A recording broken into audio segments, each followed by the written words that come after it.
এ দেশের শ্রদ্ধাভাজন সেরে তাজ সম্মানিত ওলামায়ে কেরাম, বিভিন্ন ইসলামী রাজনৈতিক দলের নেতৃবৃন্দ, উপবিষ্ট ইসলাম প্রিয় দেশপ্রেমের ভাইয়েরা আমার, ইসলামী আন্দোলন বাংলাদেশ বিশ্বাস করে শুধু দেশ, দল এবং নেতা পরিবর্তনের মাধ্যমে মানুষের ভাগ্যের পরিবর্তন হতে পারে না। ভূখণ্ডের পরিবর্তন হতে পারে, কিন্তু মানুষের ভাগ্যের পরিবর্তন হতে পারে না। দলের পরিবর্তন হতে পারে, নেতার পরিবর্তন হতে পারে, শুধু নেতা, দল, দেশ পরিবর্তনের মাধ্যমে মানুষের শান্তি আসতে পারে না। উদাহরণস্বরূপ, এদেশে এক সময় শাসক ছিল মুসলমান। মুনাফিকের কারণে ব্রিটিশ 200 বছর শোষণ করেছিল। 1803 সালে যখন ব্রিটিশ দিল্লি দখল করেছিল, সেই সময়তেই শাহ ওলিউল্লাহ মুহাদ্দিস দেহলভী রহমাতুল্লাহ আলাইহির বড় সন্তান শাহ আব্দুল আজিজ সাহেব রহমাতুল্লাহ আলাইহি ঘোষণা দিয়েছিলেন, আজকের থেকে পাক বর্ধ মহাদেশ দারুল ইসলাম নয়, দারুল হরব। ওই 1803 সালেতেই ব্রিটিশ বিরোধী আন্দোলনের সূচনা হয়েছিল, বীজ বপন হয়েছিল। 1857 সালে আজাদি আন্দোলনে বহুত মুসলমান জীবন দিয়েছিল। আপনারা জানেন, ব্রিটিশ হটাও আন্দোলনে যে সমস্ত মানুষ জীবন দিয়েছে তাদের নাম ইন্ডিয়ান গেটের মধ্যে লেখা। 93,000-এর উপরে মানুষ জীবন দিয়েছে। এর মধ্যে এককভাবে মুসলমানদের সংখ্যা 63,000-এর উপরে। ব্রিটিশ হটাও আন্দোলনে সবচেয়ে বেশি জীবন দিয়েছিল মুসলমান। ব্রিটিশ হটতে বাধ্য হয়েছিল। চাকরি চর থেকে শুরু করে খায়বার পর্যন্ত এমন কোনো গাছ ছিল না যে গাছের মধ্যে একজন আলেমকে ফাঁসিতে ঝুলানো হয় নাই। এই বাংলার মধ্যে 80,000 মাদ্রাসাকে ধ্বংস করা হয়েছিল। দিল্লির মধ্যে 1,000 মাদ্রাসাকে ধ্বংস করা হয়েছিল। 80,000 আলেম শহীদ হয়েছিলেন।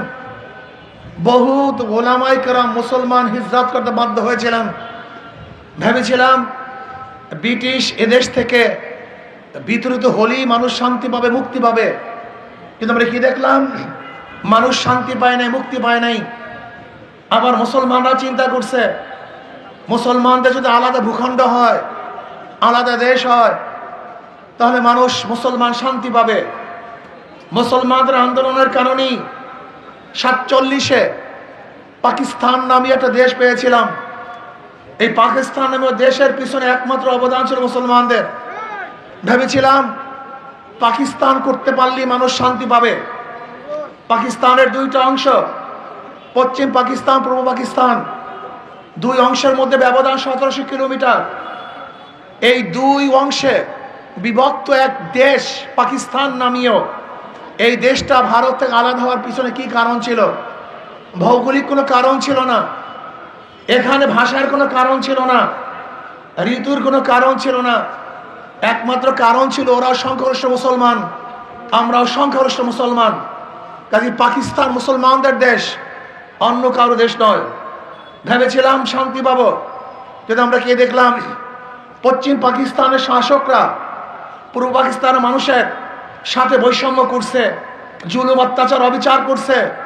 আবার পূর্ব পাকিস্তানের মানুষগুলো চিন্তা করেছে যে আমরা পশ্চিম পাকিস্তান থেকে আলাদা হতে পারি, স্বাধীন হতে পারি, তাহলে আমরা শান্তি পাবো, মুক্তি পাবো। 71 অস্ত্র ধরেছিলাম, আন্দোলন করেছিলাম, সংগ্রাম করেছিলাম, বাংলাদেশ স্বাধীন করেছিলাম শান্তির আশায়। কিন্তু আমি প্রশ্ন করতে চাই, 71 থেকে 2024 পর্যন্ত যারা শাসক ছিল, যেই দলের শাসন ছিল, যে আদর্শ নীতি শাসন ছিল, তাদের মাধ্যমে বাংলাদেশের মানুষের শান্তির এবং ভাগ্যের পরিবর্তন হয় নাই। আবারও 53 বছর পরে 2024 জুলাই আগস্টে মানুষ বৈষম্য বিরোধী আন্দোলন করেছে, শান্তি পাওয়ার জন্য, মুক্তি পাওয়ার জন্য। যার যা কিছু আছে তা নিয়ে ঝাঁপিয়ে পড়েছিল। আমরা রাজপথে ছিলাম, বুকের মধ্যে বুলেট বিদ্ধ হবে এই চিন্তা আমরা করি নাই। ট্যাঙ্কের সামনে ঝাঁপিয়ে পড়েছিলাম, আন্দোলন করেছিলাম, সংগ্রাম করেছিলাম, ফ্যাসিস্টকে উৎখাত করতে বাধ্য করেছিলাম।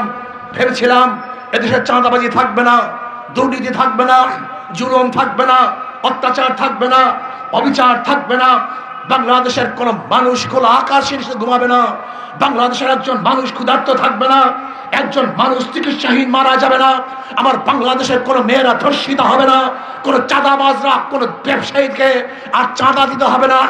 সমস্ত মানুষের বাকশক্তির অধিকার থাকবে, সাংবাদিকের অধিকার নিয়ে লিখতে পারবে, সমস্ত মানুষের কলমের অধিকার থাকবে, জবানের অধিকার থাকবে, চলার অধিকার থাকবে, ব্যবসার অধিকার থাকবে, শিক্ষার অধিকার থাকবে, চিকিৎসার অধিকার থাকবে। কিন্তু আমরা কি দেখেছি? আজকে সাংবাদিকরা চাঁদাবাজের বিরুদ্ধে সংবাদ পরিবেশন করার কারণে জীবন দিতে হয়েছে। আজকে লেখকরা সত্য লেখার কারণে তাদের হাত কেটে দেওয়া হয়েছে। আজকে বাংলাদেশের মানুষের বাক শক্তির অধিকার নাই, সত্য কথা বললে তাদের জিহ্বা কেটে ফেলার হুঙ্কার আছে। আজকে বাংলাদেশের সব জায়গায় দুর্নীতি, অবিচার, চাঁদা, লুট, তারাস, গুন্ডামি, বদমাশি, জুলুম, অত্যাচার, অবিচার, বিচারালয়গুলিকে দখল করা হয়েছে। এমন কোন সরকারি প্রতিষ্ঠান নাই যে প্রতিষ্ঠানকে দখল করা হয় নাই। এই বাংলাদেশ দেখার জন্য রাজপথে ঝাঁপিয়ে পড়ি নাই, এই বাংলাদেশ দেখার জন্য মুগ্ধ জীবন দেয় নাই, এই বাংলাদেশ দেখার জন্য আবু সাহিদ তার বুককে বুলেটের সামনে পেতে দেয় নাই, এই বাংলাদেশ দেখার জন্য হাজারো মানুষ পঙ্গুত্ব গ্রহণ করে নাই। বাংলাদেশে আমরা দুর্নীতিবাজ দেখতে চাই না, চাঁদাবাজ দেখতে চাই না, দখলবাজ আমরা দেখতে চাই না। যদি শেখ হাসিনার বুলেটের সামনে, ট্যাঙ্কের সামনে বুক দিতে পারি, তাহলে আজকে অন্যায়ের বিরুদ্ধে কেন বুক দিতে পারবো না?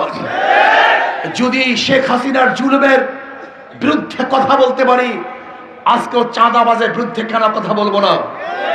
আমাকে মনে রাখতে হবে, আমরা মানুষ, আশরাফুল মাখলুকাত, আমাদের চেয়ে দামি কোনো মানুষ নাই। এই দামি মানুষদেরকে যারা আজকে অবহেলা করে, হত্যা করে, অবিচার করে, ওই নিকৃষ্ট মানুষদের বিচারও এই বাংলার জমিনে করতে হবে। কারণ ভাইরা আমার, বিভিন্ন দল দেখেছেন মুসলিম লীগের শাসন, আওয়ামী লীগের শাসন, বিএনপি শাসন, জাতীয় পার্টির শাসন, কিন্তু মানুষের ভাগ্যের পরিবর্তন হয়নি। আমরা আইয়ুব খানের শাসন দেখেছি, শেখ সাহেবের শাসন দেখেছি, জিয়াউর রহমানের শাসন দেখেছি, সত্তার সাহেবের শাসন, এরশাদ সাহেবের শাসন, খালেদা জিয়ার শাসন, শেখ হাসিনার শাসন, কিন্তু মানুষের ভাগ্যের পরিবর্তন দেখি নেই। এর কারণটা কোথায়? দেশ পরিবর্তন করেছি, শান্তি পাই নাই, দল পরিবর্তন করছি, শান্তি পাই নাই, নেতা পরিবর্তন করছি, শান্তি পাই নাই। এর মূল কারণটা কোথায়? এটাকে খুঁজতে হবে। দেশ, দল, নেতা পরিবর্তনের মাধ্যমে শান্তি আসতে পারে না যতদিন পর্যন্ত নীতি ও আদর্শ পরিবর্তন না হবে। 2 নম্বর, জমিতে 1 নম্বর ফসল হয় না। 2 নম্বর, উস্তাদের কাছে 1 নম্বর ছাত্র করে না। 2 নম্বর, নেতার কাছে দেশ কোনোদিন 1 নম্বর হতে পারে। যারা ক্ষমতা আসে নাই তাদের অবস্থা দেখেছেন, প্রতিদিনের খবর দেখেছেন, প্রতিদিন দেখতেছেন টর্চার সেল গঠন করছে ছাত্রদল। টর্চার সেলে মানুষকে হত্যা করা হচ্ছে, মারা হচ্ছে। আজকে ছাত্রদলকে খুন করছে, আজকে ছাত্র দলের মাধ্যমে যুবদল খুন হচ্ছে, আজকে বিএনপিকে হত্যা করছে, আজকে পাথর দিয়ে টাকিয়ে বাংলাদেশের মানুষকে হত্যা করা হচ্ছে, আজকে ইট দিয়ে টাকিয়ে মানুষকে ঠেকলা করা হচ্ছে। না, এই বাংলাদেশ আমরা দেখতে চাই নাই। আসুন, কোন দল নয়, কোন ব্যক্তি নয়, যতদিন পর্যন্ত আল্লাহর জমিনে আল্লাহর হুকুমত কায়েম না হবে ততদিন পর্যন্ত জীবন দিবেন, রক্ত দিবেন, কিন্তু শান্তি পাবেন না। ওদের সব জায়গায় ধোঁকাবাজি। আপনারা দেখেছেন এক বক্তা বিএনপির বক্তব্য দিয়েছেন, ঠ্যাং ধরেন, এটা খারাপ কিছু না। নির্বাচনের সময় আপনি ঠ্যাং ধরবেন আর 5 বছর আপনার ঠ্যাং ধরবে। বক্তৃতা দেখেছেন? বিএনপির এক বক্তা বলেছেন, যারা বলছে নৌকা ধানের শীষ, দুই সাপের একই বিষ, তাদের জিভটা কেটে দিবেন। খুন্তা, কুড়াল, দাও, কাঁচি যা আছে তা নিয়ে তাদের জিভটা কেটে কালো কুত্তাকে খাওয়াবেন, যা কেস হবে আমার নামে হবে। এই বিএনপির বক্তব্য। আপনারা আজকে দেখেছেন বিএনপির নেতা বলেছে, ওসি সাহেব হুমকি দিয়েছে, ওসি সাহেব আমাদের কথা অনুযায়ী চলতে হবে। আপনারা দেখেছেন যে সিলেটের পাথর, সাদা পাথর সব হজম হয়ে গেছে। আপনারা দেখেছেন 3000 কোটি টাকার পাথর লুটপাট করেছে।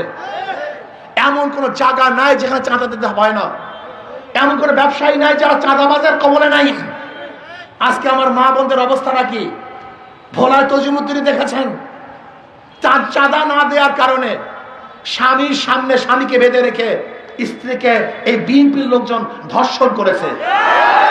আপনারা বগুড়ায় দেখেছেন, বাবা মেয়েকে বিবাহ দেওয়ার রাজি না হওয়ার কারণে মেয়ের সামনে বাবাকে হত্যা করেছে এই বিএনপির লোকজন।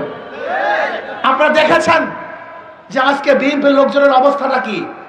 চাঁদা না দেওয়ার কারণে মানুষকে হত্যা করছে, টর্চার সেলে নিয়ে অপমান করছে, অপদস্থ করছে, মারপিট করছে। ক্ষমতায় যাওয়ার আগেই তাদের এই অবস্থা। যদি ক্ষমতায় যায় অবস্থাটা কেমন হবে বলেন তো?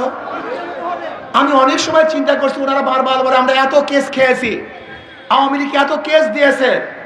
তাদের অবস্থা দেখে আমি চিন্তা করছি, আওয়ামী লীগ তো কোন কেস দিয়েছে, কেস তো আরো বেশি হওয়া উচিত ছিল। যাদের চরিত্রের অবস্থা এই, যাদের অবস্থা এই, বাংলাদেশের পাবলিকেরও দোষ আছে। আমি কিছু নেতাকে দোষ দেই না, বাংলাদেশের পাবলিকের দোষ আছে। ওরা নির্বাচনের সময় 500-1000 টাকা নিয়ে ওদের বিবেক, দেশ, শান্তিকে বিক্রি করে দেয়।